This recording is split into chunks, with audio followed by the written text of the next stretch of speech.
महाशिवरात्रि की पवित्र कथा। पूर्व काल की बात है। चित्रभानु नामक एक शिकारी था। वह शिकार करके अपने परिवार का पालन पोषण करता था। उस शिकारी पर साहूकार का काफी कर्ज था, लेकिन वह उसका कर्ज समय पर नहीं चुका पाया। फिर साहूकार ने शिकारी को शिव मठ में बंदी बना लिया।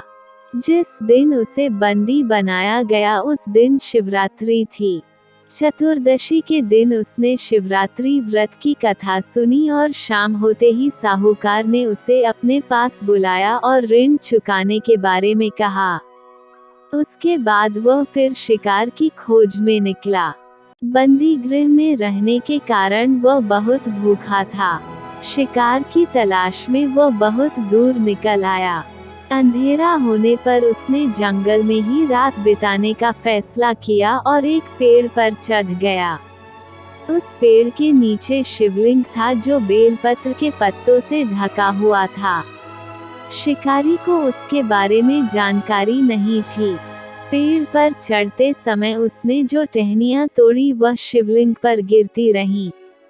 इस तरह से भूखे प्यासे रहकर शिकारी का शिवरात्रि का व्रत हो गया और शिवलिंग पर बेलपत्र भी चढ़ गए।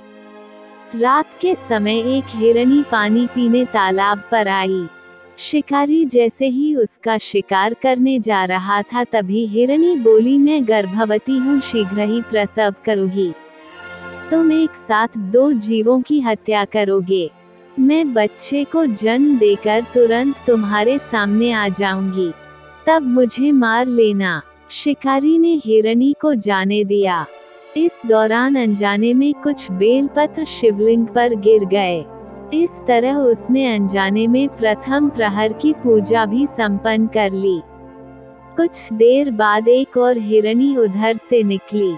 शिकारी के खुशी का ठिकाना नहीं रहा। जैसे ही शिकारी उसे मारने के लिए धनुष बाण चढ़ाया तो हिरनी ने विनम्रतापूर्वक निवेदन किया कि ये शिकारी में थोड़ी देर पहले ही ऋतु से निवृत्त हुई हूँ, कामातुर विरहिणी हूँ। मैं अपने पति की खोज में भटक रही हूँ।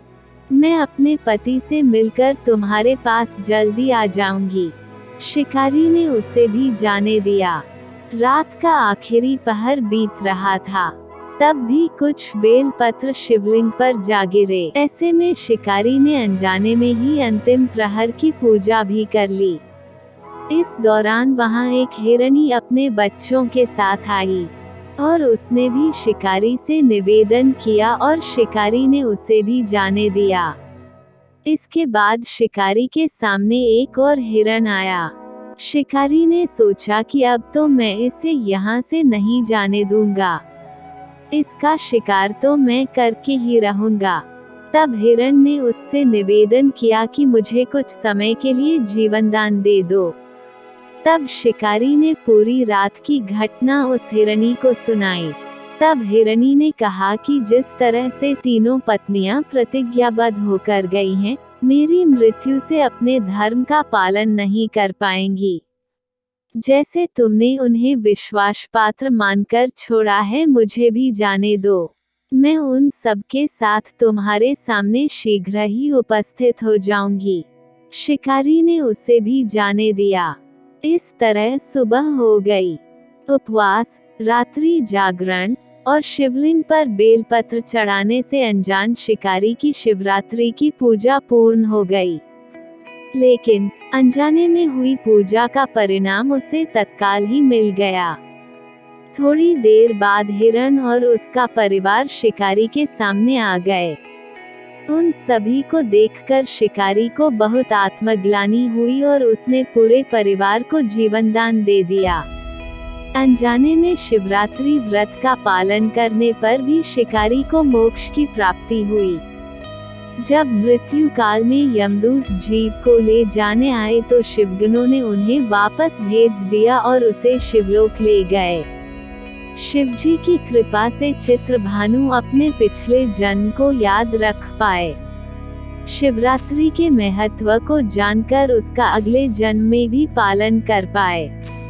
तो दोस्तों, हमें इस कहानी से यह सीख मिलती है कि अगर आप जीवन में कभी सब कुछ खोकर भी भगवान की आस्था नहीं छोड़ते हो तो एक दिन भगवान आपकी इच्छा से बढ़कर आपको देता है।